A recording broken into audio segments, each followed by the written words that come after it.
So by this point, I thought we would have gotten our first trailer for the third film in director James Cameron's Avatar saga, Fire and Ash, as the trailer for the previous film came out around May. But with us still waiting for the first footage, I'm left thinking about the many possibilities over what we might see and how Cameron might go about trying to bring us an amazing third chapter in his story. Story is the key word, as the first two films, while having a decent one, weren't necessarily remembered for their story, but rather the technology and presentation of such tales. While it will probably be the best looking Avatar film to date, Fire and Ash isn't looking to centre its attraction through its visuals, and rather, Cameron has made it clear in interviews that the franchise has reached a point where he is now ready to blow us away with the storytelling. So in this video, I'm going to be discussing how Avatar Fire and Ash can be the best film in the franchise via its storytelling, despite some filmgoers underestimating it.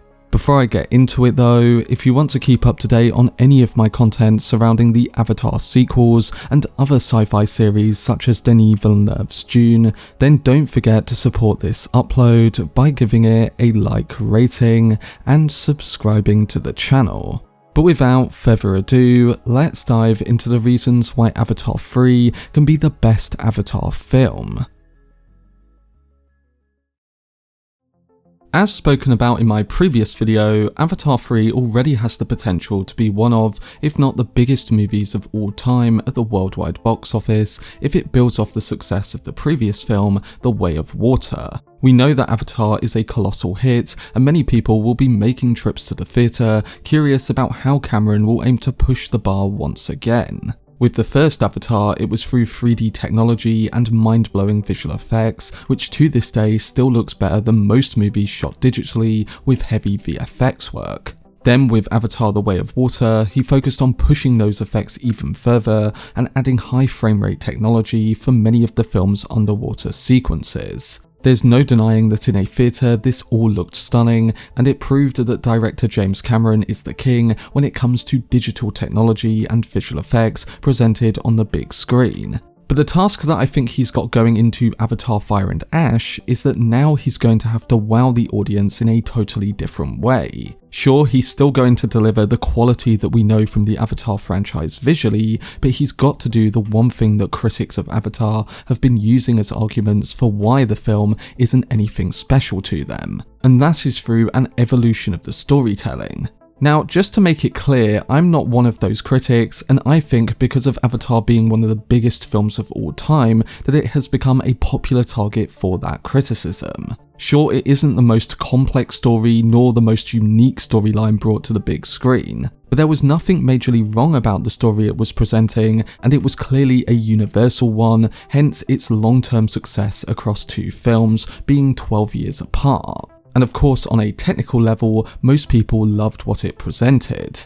The thing with Fire and Ash though is that following The Way of Water and some of the repeating story moments and thematics in that sequel, Cameron needs to make sure that the next step in this story feels fresher and is executed in a big way. He can't rely on just blowing the audience away visually again, especially since he's using the same technology that was used on The Way of Water.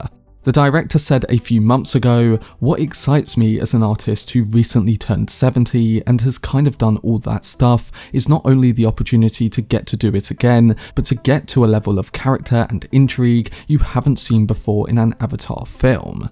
If the first two movies were all about introducing audiences to Pandora, its people, and those eye-popping home environments, the third entry will raise the storytelling stakes. We're just starting to riff on it and twist it and turn it. It's a tricky thing. We could be getting high on our own supply, and everybody who looks at it goes, "That's not what I signed up for." But if you're not making brave choices, you're wasting everybody's time and money. That alone is not sufficient to create success, but it's necessary. You've essentially got to break the mold every frickin' time.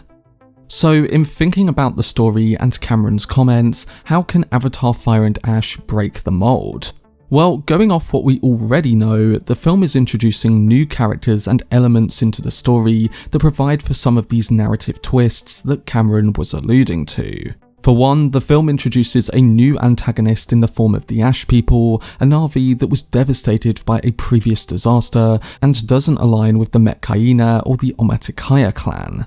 Now, my theory is that the disaster they faced and the destruction of their home tree, as seen in the art for the film, was in direct result of the actions of Jake and the other Navi in the previous films. This would create a reason for their hatred and a true motive behind their villainous actions in this upcoming third film. And to make a note of it, the Ash People are not just hostile like the Metkayina were to Jake and his family once they arrived in the Way of Water, as Cameron has made it clear that they are truly evil. This is a side of the Navi we haven't seen before, and it creates an interesting dynamic between the Navi we know, the Sky People, and then the Ash People themselves. Maybe what Cameron is teeing up here is that the Ash People align with the Sky People and inherently blame the other Navi for what has happened. And maybe through this, we learn more about the history of the Sky People's arrival. Who knows, there could be more than just them coming to Pandora for its resources, and those reasons make us see Jake and the Navi we know in a different light.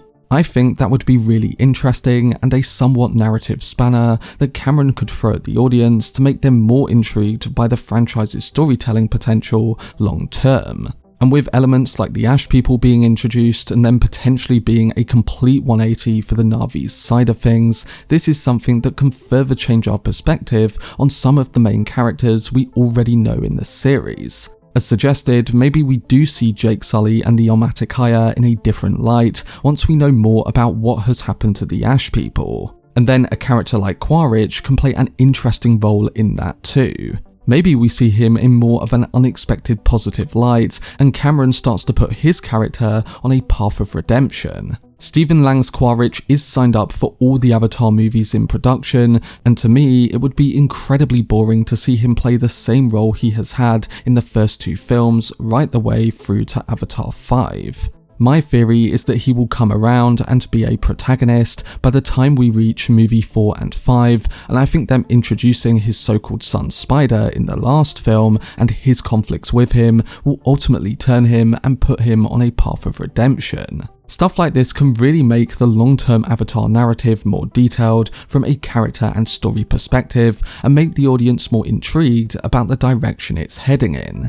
If Cameron just does the same thing in Avatar 3 and has Navi team up with other Navi and survive the next Sky People assault, I think people will start to get tired of the narrative, especially with this film not pushing the technology as much at the very centre. So I think Avatar Fire and Ash is heavily important in that it needs to deliver a more unique story and one that gets people interested in watching the whole franchise through to Avatar 5.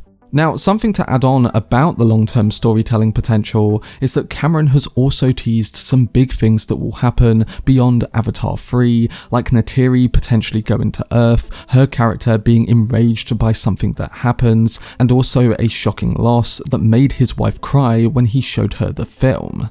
Adding all this together makes me think that Cameron might have the balls to kill Sam Worthington's Jake Sully and essentially provide a reason for Neytiri and the remaining Navi to travel to Earth. Maybe they would need to go, as the Sky People would make it forcefully clear that they will keep returning for Pandora's resources as their own planet is dying. So maybe Neytiri and a now good guy Quaritch make it their mission to go to Earth and either put an end to the war peacefully or, plot twist, forcefully. I can see something like that being set up with Avatar 5 and it being a complete reversal of where the franchise began in movie 1. And it's a narrative path that many of the general audience would not see this franchise taking. So yeah, I think there are many ways in which Cameron can shift the story in the next few installments, including in Avatar 3, and make you see these central characters in a different light.